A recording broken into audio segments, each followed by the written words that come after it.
Hi, I'm Holly from Flow Movement Therapy, where I empower you to get out of pain by teaching you how to move your body better. And today we're going to work on a super common issue in your body is neck pain. Necks are a pain because they tend to be places where we get injuries or we hold a lot of tension.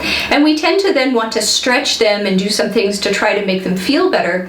But if your neck actually asked you for what it wanted, what it would really want is some better movement patterns to try to alleviate some of the things that it's trying to do for you that you may not realize. And so we want to give it a bit of a break by giving it what it needs. So often we have a text neck where we're jutted forward or we're sitting in a position we don't realize all the time. And so we want to try to bring back some of these movements to help you feel a little bit better. And many of us tend to do stretches that are quite extreme, like putting a lot of pressure on your head that's already really heavy and then trying to pull on these muscles. But what we want to do is try to teach you some more gentle things, some movements that will teach the muscles what their job is so that we don't have to start stretching and pulling on them to try to get some relief. Let's get some movement back into your body.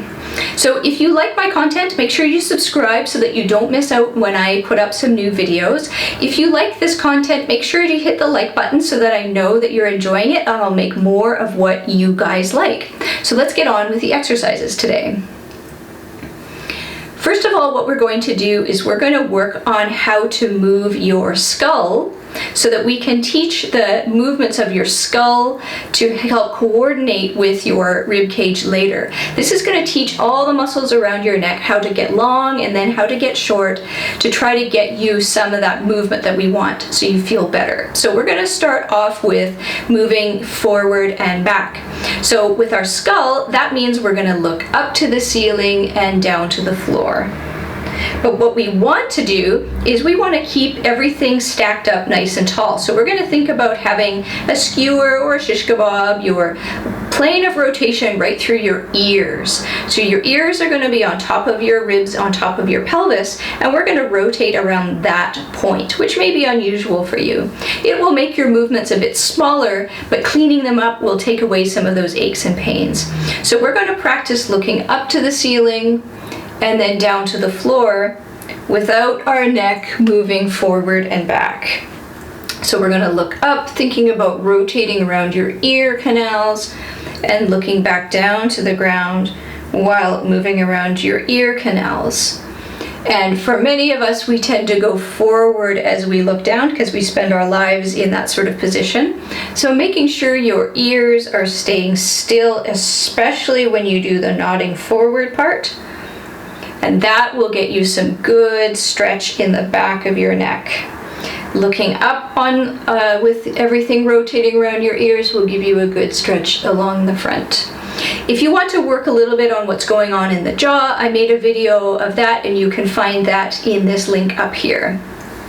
So that is going forward and back. Some another extra cue that can help you with this going forward and not going down and forward like that is to think about going up a half pipe at the back. So you've probably seen those in the snowboarders or skateboarders, that half pipe shape.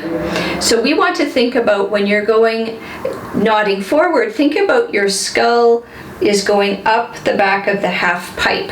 So as it goes up in a curved shape like that, instead of if you just took your chin straight back, you'd feel it sort of blocky and it would block your throat as well.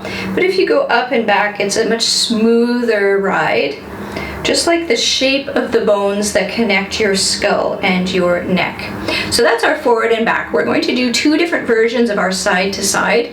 So you've probably done this kind of thing to stretch your neck, but this is a pretty extreme kind of movement and not a movement that we do day to day, nor a movement that your body is going to learn much from. What we want to do instead is teach it how to move stacked up with gravity, which is more likely how it's going to move day to day. So we're going to start off with, and this might look a bit funny, and you may want to practice this in front of a mirror, but we're going to take your nose and your finger. You're going to use your finger as a prompt to keep your nose still. So if you tend to do this kind of thing when you're tilting your head, moving around, putting a finger on your nose is going to give you a prompt to help you to stay on your plane straight up and down.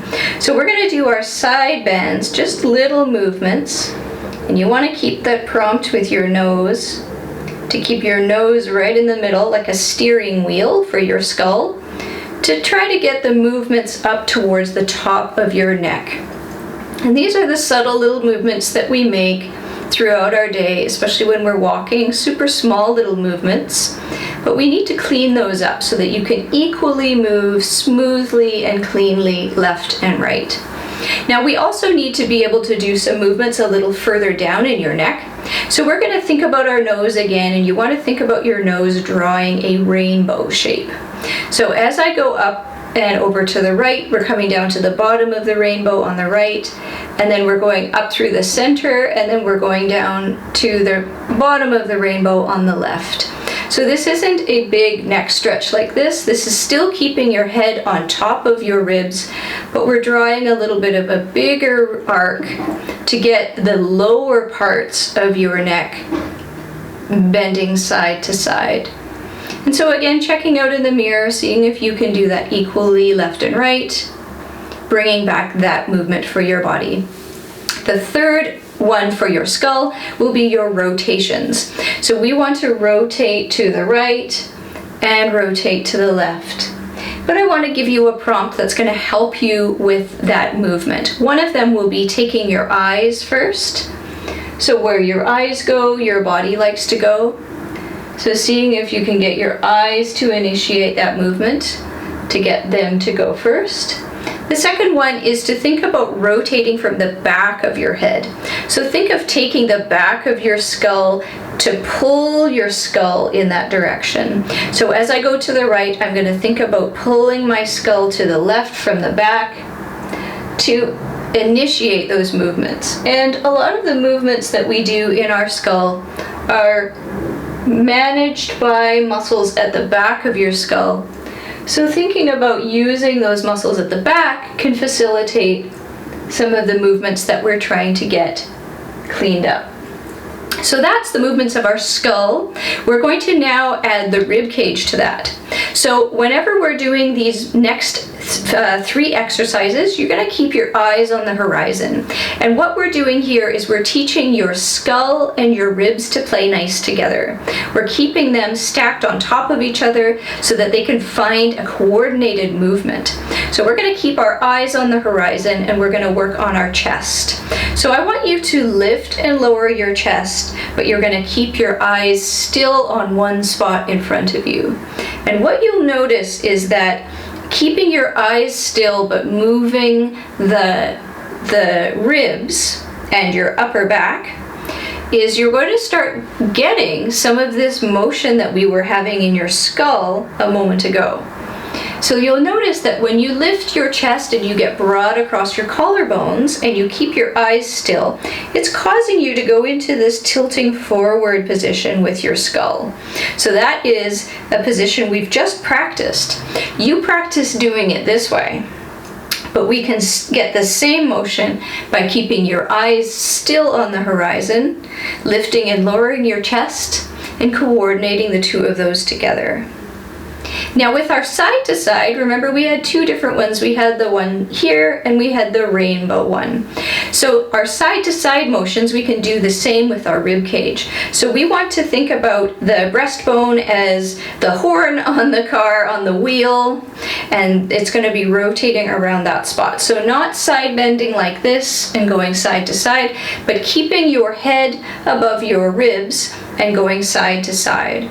We're going to facilitate what's going on with your neck by adding a prompt to you. So I'm going to have my right arm up in the sky, and I'm going to have my right ear on my bicep here. And so what that's doing is it's causing me to side bend my skull, my neck to the right. And as I do that, as I reach up to the ceiling, it's going to cause my rib cage to rotate to the left. So as I rotate my ribs to the left by reaching up and keeping my ear on my bicep, it's causing my skull to go in the opposite direction.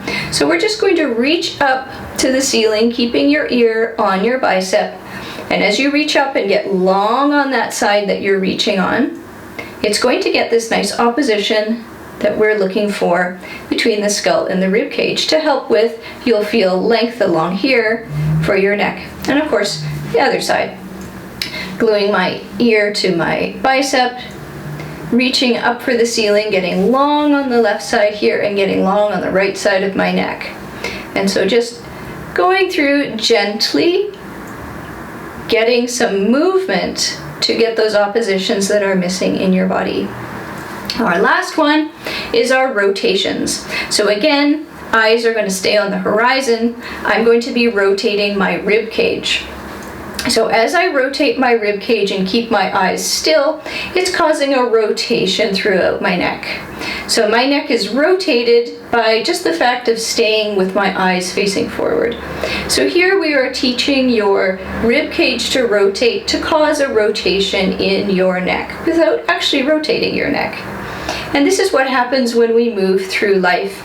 Your eyes keep trained on the thing that we're trying to track, whether it's trying to get to something or avoid hitting something, and then your body moves around all underneath there. So we want to get all of these motions back in all of these three planes to be able to teach your neck what to do by moving all the structures that it's attached to. So nice and gentle with these, working on the ones that are more challenging for you to do, put them in day to day and see how that does to unravel some of the things going on in your neck rather than relying on some stretches that may give you relief, but maybe not teaching your body what it needs to do to unravel it all on its own. So thanks for watching today, and I hope those were useful exercises for you. Thanks for watching all the way to the end. That means you guys liked this video. So if that's true, hit the like button so that I know to make more of it in the future. And if you want to never miss out on what I put up on my channel, hit the subscribe button and I'll keep making content for you.